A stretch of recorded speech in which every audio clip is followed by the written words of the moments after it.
So the new Sulfate album is out today. Godzone. It is. It is. So this is exciting. What have you got planned for the day besides talking to me? Well, a friend of ours sent us a bottle of bubbles. There you go. That's what that later this afternoon. It's a bit. I mean, I would say it's a bit weird putting a record out in lockdown, but I did the same thing last year with Wax Chattels, and so it feels like kind of the norm. You're an old hand. Yeah. And I gotta say, I mean, let's face it, the Sulfate album is a fairly bleak sounding record. So it kind of fits in with what's going on. Is that kind of what you had in mind when you were making the record? I think so. And like lots of the songs, the first kind of ideas for the record, they kind of started taking shape and form during the lockdown that happened last year. Right. And so listening to demos, I was living in the city then above Family Bar on K Road actually. Right. And you know, used to the club noise until 4 a.m, and then all of a sudden there was nothing at all. Yeah. And so listening to these demos, walking around this CBD that was just completely deserted, and I was like, yeah, this has got something. It's very unsettling. I mean, I'm out here on Simon Street and there's just nothing. It's just dead. Yeah. And it's Friday morning, you know, it's like ridiculous. What the heck? Bizarre. Yeah. So it messes with your head. So what have you been doing to kind of acclimate yourself to this, lockdown situation? Anything in particular? I've been spending quite a lot of time here actually. This is the studio where we made the album. This is right underneath our house. And basically this time around the studio is properly set up, and so we've been sort of working away on stuff and trying to keep ourselves busy when you would usually be going out to shows or doing tours or what have you. But thankfully this particular lockdown, we had to reschedule the Sulfate album tour, but the amount of touring that I have done and Harry has done and David has done this year is we managed to slot in a lot in between the lockdowns. You have been busy, that's for sure. Yes. So I kind of, what is for you music wise, what is the difference between what you're doing with Sulfate and say Wax Chattels? Well, I think Sulfate it started with this idea that it's intense through restraint. Wax Chattels has always been going really gung-ho, it's That's always true. been very loud and fast and everything's very like confined and short. And Sulfate, I wanted to create more of an atmosphere and a mood to these songs, so they're quite a bit longer. Right. And I feel like through that ethos of this intensity through restraint, it opens up different doors because you can, I guess, approach songs differently from the outset. You don't need to cram these different ideas. You don't need to keep it tight and this clean package. It can kind of go where it goes. Yep. And which is why on this record, I feel like, recording it as a band, it kind of took this different shape to the first Sulfate record. It kind of went places where I didn't expect it to go. Listening back to the demos and listening back to the record, there's a marked difference there, which I think is really, basically it's just great playing with people. That's what I'm thinking at this point, Gotcha. Yeah, because the band has kind of evolved from kind of being mostly just you to a trio now. So you recorded it earlier this year, if I'm not mistaken. So what kind of roles have the three of you taken upon yourselves? And do you talk about that kind of thing, or you just kind of see what happens? Well, I suppose the initial ideas for the songs, these are these demos that I made last year, and then when we brought them into the studio,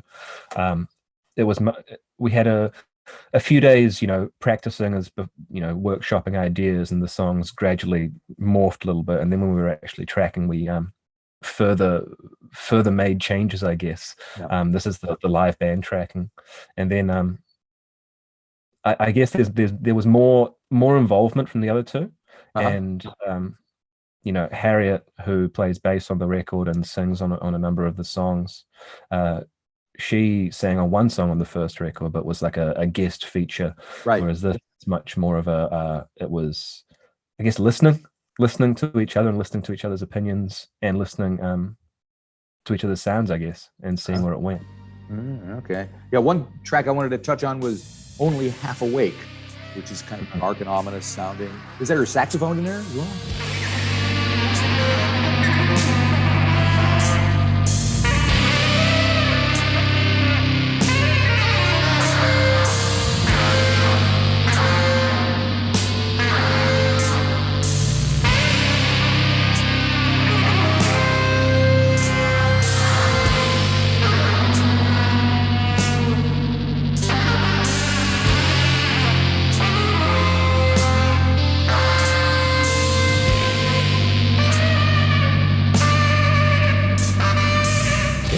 There's quite a lot of saxophone on this record, I actually. thought so. Who's playing that? That's me. You rascal, you. Yeah, I actually went to uni and studied saxophone performance. But then Very put it cool. down as soon as I left, basically. But this is the first record that I used it on in a very Right. long time. Must have been 4 or 5 years putting it down, and then it was actually really nice to come back to it. And also on this Cane Strang tour that we just wrapped up recently, I managed to play a little bit of sax on that as well, which is it's good to get back into it. Right, Although right. pretty shocking knowing how good I once was, and then picking it up again and being like, oh god, I'm so out of practice. I'm so the muscles aren't there anymore. Well, you got to get the mouth in the shape and all that. And yeah. Yeah. But so, what can you tell me about "Only Half Awake"? The song itself. Well, I guess I always think this song, the way it came out, is basically where we were at the end of the first album tour. Right. Like when we tracked the first record, I don't think it is a reflection of the sound of the group at the end of that album tour, and I feel like it's a common theme with bands actually. Yeah. You know, you write a record and you tour the record, and then all of a sudden, if actually this is what David, our drummer, said to me, is if we tracked the first record after we'd done the tour, it would be a very, very different record. Yeah. And I think this song reflects that, and it reflects the sound of the first record, but after Right. a bunch of touring, you know. Yeah. Because it's got this you know, there were some shows we did with Sulfate that were like, you know, at that point it was just a 2-piece, but this keyboard was put through 3 different amplifiers, and there was this wall of sound, like bowl you over kind of rich sound. And I think this song gets there because there's layers of saxophones which sound, to be honest, like, you know, like, sound a bit like distorted guitars at some point. Yeah. I was like, okay, yeah, I'm pretty sure that's a sax. Yes. Yeah. That's cool. Yeah. Yeah, and so I'm actually really stoked. That's one of my favorite songs on the record. So it's cool that it came across. Excellent. Now you mentioned that Harriet sings from time to time. That's her on "Forgetting," if I'm not mistaken. I believe in what I see.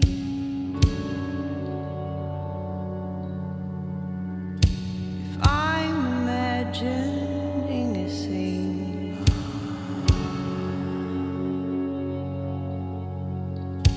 if I react unfavorably,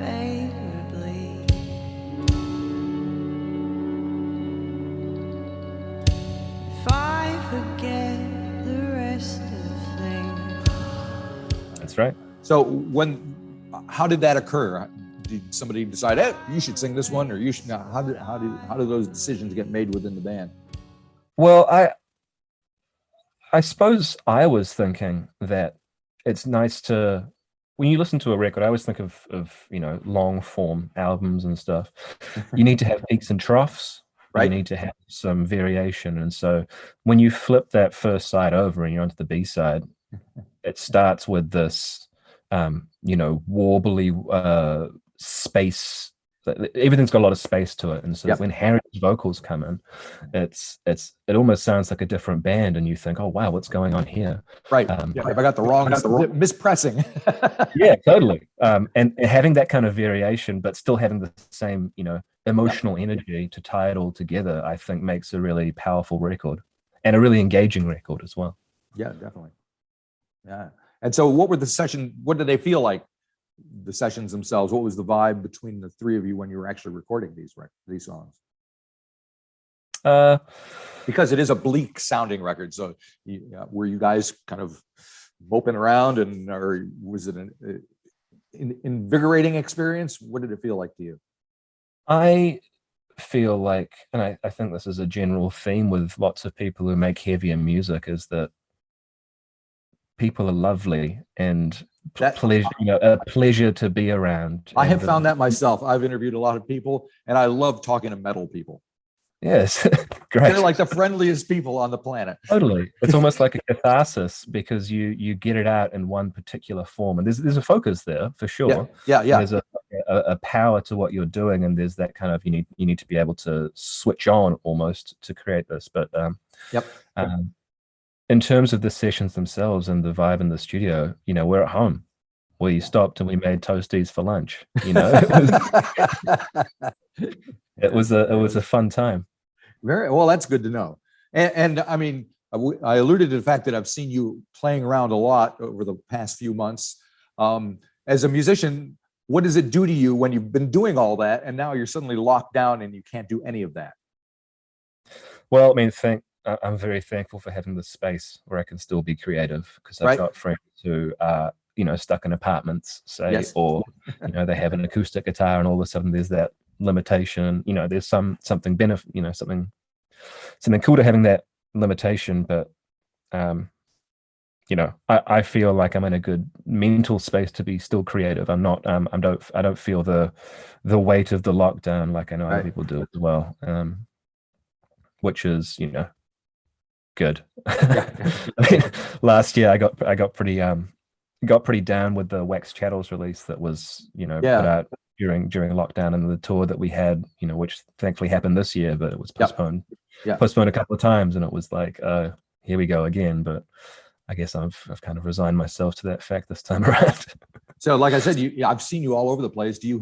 Are there moments, places, things in your mind that stand out music wise that you've done in the last 5 or 6 months that you're going, ooh, that was pretty awesome? Well, actually, the Wax Chattels tour we did was really special because our bass player Amanda has moved over to New York, and so that was the last tour that we're going to be doing for a little while, and it was also the first tour that we've done in a little while, because that first record we toured very, very hard, and we spent about 6 months doing 2 US tours, went over to the UK, where else did an Asia tour, and so it was really full on for a long time, and then we had quite a bit of space. Then the second record came out, and all of a sudden, the global situation is what it is, and we were pretty resigned that we weren't going to do anything with that, and then all of a sudden we had this beautiful New Zealand tour, and we all kind of came back together and played these shows that were actually really special. So that was a real highlight. Yeah, and especially the Flying Nun 40th town. Oh yeah, that was a good one, huh? That was a good one. You guys pretty much opened it, didn't you? I'm trying to remember. Sulfate opened it. Yeah, that's it. It was very loud, very early on. I remember that. I was standing right next to the PA. I was like, really? Definitely set the tone. And I think we stopped about the same time that Aldous Harding started, which was as quiet as possibly can be. It was indeed, yes. So when you're at an event like that, do you know everybody? What is it as a musician? Are you excited to be hanging around all these people and seeing all these bands, or are you just kind of concentrating on I got to do my thing and do it right? I think a mix of both. I mean, it was a bit annoying that we had, I say annoying. I'm still very thankful to have been playing twice, but you know. When you play early on in the day, it's really nice because you can very much switch off and then just hang out. Like we did we played at Cross Street Music Festival, and we played quite early on of that, and then just hung out, had a great time, chatting away to all these various musicians, and it's a real social time, which was really nice. And it's the same. It was the same at the 40th actually. Yeah. Hung out in the green room, and people were coming and going and getting ready for their set, and it felt like this real hive of activity, and everyone was amping themselves up. It was great. Yes. Now, getting back to the album, the title track, Godzone, is kind of the second to last thing. It's about 7 minutes long, and it's I think there's some more saxophone in there, if I'm not mistaken. But lyrically, is it starting out talking about something about a test match, or what's going on there? The rumble of a test match through the walls of our motel. An unlicensed pop-up bar in central Wellington. we suffer through together, through the warm embrace of spates, delivered via Uber. We were caught in a state. Well, I guess this is, I mean, it's the title track, and it's I guess reflects the theme of the whole album Right. quite well, I think, in terms of you know, Godzone being a name for New Zealand since the Sure. 1800s. You Yeah. know, the land of plenty, and it's a title which I guess doesn't really fit these days in terms of there's a lot of social issues which are, I guess, plaguing the country, which make the title invalid, in my opinion. Mhm. And so I guess and there's also a couple of lines in there which I just think, you know, rummaging through the silage. So good. And I guess the reason it was, I toyed with the idea of splitting up into two songs because, you know, the second half is this, you know, it's basically what, 3.5 minutes of one big crescendo with Right. various melodies coming in, various you know, counter melodies responding until it's all of a sudden this big wall of sound with all these things going on, and it's beautiful. I think it's one of the most beautiful pieces of recorded music I think we've ever made. Yep. And that juxtaposed with the first half, which is just bleak as all hell. Right. But the initial thought of splitting into two tracks left them both wanting, I felt, because it doesn't do that justice of this is one, you know, one journey, I guess. Yep. Yeah, so do you care to comment on some of the issues that you think make it not Godzone these days? Not at this time. Fair Not enough. this- Fair enough. Now you've done, in addition to Wax Chattels and Sulfate, you're playing with Jasmine Mary. You've worked with Dick Move and Non Noise. What other goodies have you got up your sleeve? What are you working on? Anything It exciting? was actually a great new band. We started making a record, and they haven't played a show yet, but they've got a whole album, and they're called Soft Bait. And they've come Soft into- Bait. Yeah. Okay.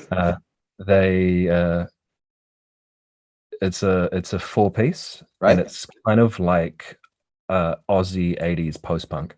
And Okay. it's so good. Yeah. Are they based in Auckland?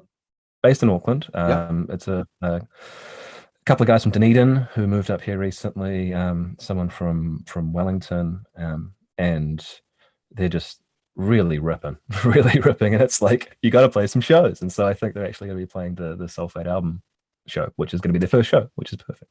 When is that going to happen, do you think?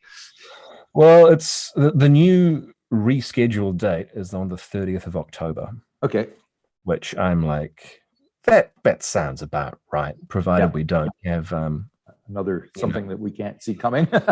Yeah. totally, or what happened in Melbourne or Sydney, where it, Yeah. you know, Yeah. comes back. Yeah. But Yeah. what can you do apart from just reschedule these shows and keep on trucking, you know? Keep on trucking. So what did you do with Soft Bait? What was your role in there? Do you work Oh, with the them? produced You the produced it. record. Yeah. So you like producing? You must like producing. Obviously, you're doing it. No, it's great because you get to put these like you know, it's not all on you to come up with the content, but you just add little nuggets here and there, Yeah. which improve the finished thing, which means that you can kind of come in at quite a late stage in the process. And Right. and what I generally do is I'm the engineer as well as the producer, so it's you know, me setting up all the microphones and thinking about ways that we can approach the recording element to sort of see the finished product. Right. That kind of guiding the finished product is something which is really, it's really satisfying, I guess, and it's really nice to be working with all these different people because you know, everyone has their own different approach. Yep. And you learn a lot. Yeah. So when you are thinking about working with a band, what kind of discussions do you have with them to figure out if it's going to work with you and them and your ideas and their ideas together? Well, I guess we usually the process involves a shared playlist in terms of what are your influences, Right. where do you see the thing going, Right. And then what elements are in the band? What are your general feelings about recording processes, etc. Like, I feel like the people who I have been working with, you know, it's Auckland and it's music, and everyone kind of knows each other to some That's extent. a fact. Yeah. And so they kind of know what I'm about in terms of. So what's you know, on your playlist? What are your influences? If they ask you that. Well, it's funny, because my playlist is pretty diverse, as I suppose everyone is. But like, for example, the playlist that I have shared and discussed with Jasmine Mary is things like Big Thief and what else? Bill Callahan. You know, that style of music, which I think Jasmine Mary's music lends quite naturally into that kind of pocket, whereas the soft bait stuff, you're looking at things like Tropical Fuckstorm or the Drones, or you know, which are very different to Bill Callahan. Yes, definitely. But you know, it's all part of the same rich fabric. Isn't it? Yeah. Do you listen to much music just for leisurely stuff to do when you don't have anything else to do, or is music? Well, you need to get away with it or from it. I gotta go in peaks and troughs, Like recently, I've been listening to an awful lot, and it's been really, really nice to get back into it. And I think it's the time of the lockdown, to be honest. But you know, over the last various months, most of my musical experience has been watching support bands and watching other live music. And so it's been, you know, listening to records again at home has actually been a really great experience. Yeah, I mean, it may be a bad time to release a record because you can't tour behind it. It's a good time because a lot of people have a lot of time to actually spend time with the music. So. Yeah, totally. There is. I think record stores do reasonably well. One of the few organizations that do reasonably well in a lockdown. Yep. Very cool. Well, so October 30th, you figure, is the show that's going to happen? Yeah, the Auckland show. So, excellent. Doing the rescheduled dates, we're going down to Wellington on the 29th of October, and then we're going down to Christchurch and Dunedin late November as well. But this was the panic of the last couple of weeks, trying to reschedule dates when everyone else is trying to reschedule dates. It's a wild time. And of course, it could all happen or not, is the case. So there you go. Well, thanks for spending time talking to me on the day of your release. It's very exciting. Yeah. And I'm excited to see this soft bait now. I'll have to make sure I always show up early for everything anyway, so I'll see the opening act when you're there. Keeping the air out. Oh, very good. Thank you. Have a great day. Thank you. You too. See you. Bye-bye.